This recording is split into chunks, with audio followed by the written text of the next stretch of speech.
প্রথমত, সে কাজের মাঝখানে নীলকে কিছু বলতে চাইছিল না, তাতে নীলের উপর তার প্রভাব পড়তে পারে আর ওষুধ তৈরিতেও সমস্যা হতে পারে। দ্বিতীয়ত, কুণালও পুরনো দিনের ওষুধের উপর খুবই বিশ্বাস করত, আর সে দেখতে চাইছিল যে নীল আসলেই কোনো ওষুধ তৈরি করতে পারে কিনা। আদ্রিতা নীলের থেকে খুব একটা দূরে দাঁড়িয়ে ছিল না, কিন্তু তাও সে নীলের দিকে হাঁ করে তাকিয়ে রইল। সেই সময় আদ্রিতা অনেকটাই আশ্বস্ত বোধ করছিল। এরই সাথে ও নিজের একটা ভুলও বুঝতে পারল, যে সে নীলকে এতদিনেও একেবারেই বুঝে উঠতে পারেনি। কিন্তু এই সমস্যা তাকে চিরদিনের জন্য মিটিয়ে ফেলতে হবে, আর তা করতে হলে সবার প্রথমে তাকে নীলকে চোখ বুঝে ভরসা করতে হবে। নীল, তুমি তুমি তাহলে সত্যি ওষুধ বানাতে পারো? আমাকে যে ওষুধটা তুমি দিয়েছিলে সেটাও কি তুমি? অবন্তিকা ঠিক বিশ্বাস করে উঠতে পারছিল না, কিন্তু নিজের কথা শেষ করার আগেই নীল তাড়াতাড়ি তাকে থামিয়ে দিয়ে বলল, না না, ওই ওষুধটা আমার তৈরি করা নয়। কিন্তু কথাটা বলার পরেই নীল তাকে একটা চোখ মারল, যাতে আরো বেশি করে কনফিউজড হয়ে পড়ল অবন্তিকা। কুণাল সময় নষ্ট না করে ওষুধটা নিয়ে ঢেলে দিল অদিতির মুখে, আর দেখতে দেখতে ওষুধটা তার মুখে একেবারে মিলিয়ে গেল। ধীরে ধীরে অদিতির শরীর স্বাভাবিক হয়ে এলো। ক্রমশ নীল থেকে স্বাভাবিক হতে শুরু করলো তার শরীরের রং, আর তার কাঁপুনিও বন্ধ হয়ে গেল। কিন্তু এখনো জ্ঞান ফেরেনি অদিতির। কুণাল চিন্তিত হয়ে নীলকে জিজ্ঞেস করল, নীল, অদিতির জ্ঞান এখনো ফিরছে না কেন? ফিরবে ফিরবে, তুমি চিন্তা করো না। দেখে মনে হচ্ছে আর 10 থেকে 15 মিনিট পরেই বৌদি চোখ খুলে তাকাবে। নীলের কথা বলার ভঙ্গির মধ্যে একটা অদ্ভুত কনফিডেন্স ছিল। আমি ওর জন্য অনন্তকাল অপেক্ষা করতেও রাজি। নীল, কুণালের কথায় স্ত্রীর প্রতি তার ভালোবাসা প্রকাশ পেল। আরে কুণাল, তুমি যে কেন আমার কথা শুনছো না, ডাক্তারের কথা না শুনে এই ফালতু ছেলেটার কথায় কেন যে ভরসা করছো, আমি সত্যিই বুঝতে পারছি না। ওর ভাগ্য ভালো যে ও কোনো রকম একটা অদ্ভুত দুর্গন্ধওয়ালা ওষুধ তৈরি করে ফেলেছে, কিন্তু তুমি দেখতে পাচ্ছ না যে এই ওষুধে কোনো কাজ হচ্ছে না? অমিয় কুণালকে দলে টানার চেষ্টা করতে থাকলো। কুণাল কঠিন দৃষ্টিতে অমিয়র দিকে তাকিয়ে জিজ্ঞেস করলো, আচ্ছা তাই নাকি? তো তুমি আমাকে এরকম একটা ওষুধ তৈরি করে দেখাতে পারবে? কুণালের এই কঠিন ঠান্ডা দৃষ্টি দেখে অমিয় আর কোনো কথা বলে উঠতে পারল না। ঠিক এমন সময় হঠাৎ আকাশে ঘন কালো মেঘ ভিড় করে এলো, আর সেই সঙ্গে বইতে লাগলো ঝোড়ো হাওয়া। মনে হচ্ছে জোর বৃষ্টি শুরু হবে। অবন্তিকা বলল, না না, যদি বৃষ্টি হয় তাহলেও অল্প স্বল্পই হবে, শরৎকাল চলছে, এই সময় বৃষ্টি কি করে হবে? পল্লবী বলতে বলতে আকাশের দিকে তাকাল। শরৎকাল চলছে মানে যে বৃষ্টি হবে না এরকম কোনো কথা নেই। আমার মনে হয় যে বৃষ্টির থেকে বাঁচার জন্য আমাদের এক্ষুনি কিছু একটা করা উচিত। নীল গম্ভীরভাবে সবাইকে বলল। অমিয় শোনো না, ভৌমিক পরিবার কি এই ক্যাম্পে টেন্টের ব্যবস্থা করেছে, নাকি সেটাও হয়ে ওঠেনি? একটু বিরক্তভাবেই কুণাল অমিয়কে জিজ্ঞেস করল। মাথা ঝুঁকিয়ে উত্তর দিল অমিয়, আরে হ্যাঁ হ্যাঁ কুণাল, তুমি কোনো চিন্তা করো না, আমরা সব ব্যবস্থা করেই রেখেছি।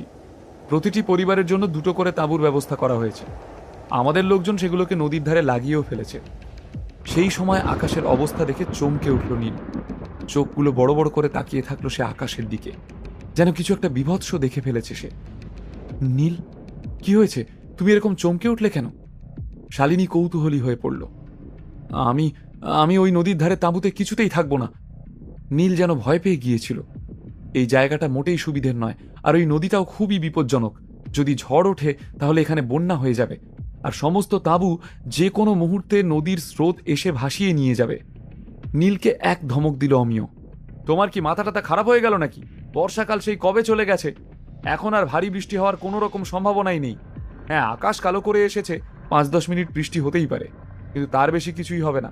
তুমিও আজব আছো ভাই, মুখে যা আসছে তাই বলে চলেছ। নীল, তুমি গুরু দুর্দান্ত। হ্যাঁ, তুমি ওয়েদার আর মেটাফিজিক্স নিয়েও পড়াশোনা করেছো? কুণাল নীলের ব্যাপারে কৌতূহলী হয়ে উঠল। সে অমিয়র কথায় কোনো রকম পাত্তা দিল না। হ্যাঁ, পড়াশোনা করেছি, কিন্তু খুব একটা কিছু জানি না। কুণাল, তুমি বরং এক কাজ করো, তুমি অদিতিকে কোলে নাও, আমাদের এখনই পাহাড়ের উপর দিকে চলে যেতে হবে। কুণালকে এই কথা বলার পর নীল অমিয়র দিকে ফিরে বলল, তোমার কাছে এক্সট্রা টেন্ট আছে? আমার একটা লাগবে। নীলের হাবভাব দেখে ওখানে উপস্থিত লোকজন আবার নিজেদের মধ্যে কথা বলতে শুরু করে দিল। সেনদের এই অপদার্থ জামাইটা আজকে একটু বেশি বাড়াবাড়ি করছে না? আরে ভাই, বর্ষাকাল তো চলে গেছে, তাহলে এখন বৃষ্টি হবে কেন?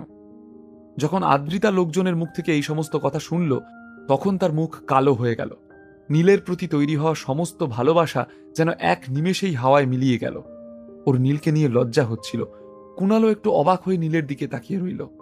সে যদিও বিশ্বাস করে উঠতে পারছিল না অসময়ে বৃষ্টির ব্যাপারটা, কিন্তু নীলের কথায় সে পুরোপুরি ভরসা করতে শুরু করেছিল, তাই আর প্রশ্ন করল না। অমিয়, নীলকে তাঁবুটা দিয়ে দাও। অমিয়কে যেন হুকুম করল কুণাল। কুণালের যা প্রতিপত্তি তাতে অমিয়র ওর কথা না শুনে আর কোনো উপায় ছিল না।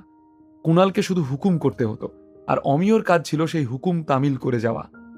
নীল আরেকবার আকাশের দিকে তাকিয়ে অবস্থাটা বুঝে নিয়ে বলল, ঝড় আসতে এখনো প্রায় মিনিট 20 সময় আছে, আর এই 20 মিনিটে আমরা নিজেদের তাঁবু খাটিয়ে ফেলতে পারবো। আর কি কেউ আছে যে বা যারা আমাদের সঙ্গে পাহাড়ে যেতে চায়? এখানে উপস্থিত লোকেদের সঙ্গে নীলের খুব একটা ভালো সম্পর্ক ছিল না। ও জিজ্ঞেস করছিল কারণ ঝড় আসতে চলেছিল, আর তাতে ভয় ছিল সবার প্রাণ সংশয় হওয়ার। সেই কারণেই নীল বারবার সবাইকে জিজ্ঞেস করছিল, কিন্তু নীলের এতবার জিজ্ঞেস করার পরেও কেউ নীলের কথায় পাত্তা দিল না, আর সবাই এমন মুখ করল যেন সে আস্ত একটা গাধা। নীল, কেন করছো এরকম? প্লিজ চুপ করো, এবার বাড়াবাড়ি করছো তুমি। আদ্রিতা খুবই অসহায় বোধ করছিল। আদ্রিতার মনে হলো সবাই নীলকে নিয়ে ঠাট্টা করছে, তাই নীলকে থামানোর চেষ্টা করল। আসলে আদ্রিতার মনে হচ্ছিল যে নীল তার দুর্বলতার সুযোগ নেওয়ার চেষ্টা করছে। এখন তাদের সম্পর্কে কর্তব্যের সাথে সাথে ভালোবাসাও স্থান পাচ্ছিল, তাই আদ্রিতার মনে হচ্ছিল যে নীল তাকে সবার সামনে ডমিনেট করার চেষ্টা করছে। আর এই কথা মনে হতেই আদ্রিতার কান মাথা ঝাঁ ঝাঁ করতে শুরু করল। বিনামূল্যে গল্প শুনতে নিচের ইনস্টল বাটনে ক্লিক করুন এবং পকেট এফএম ডাউনলোড করুন। লিঙ্কটি রয়েছে ডেসক্রিপশনে।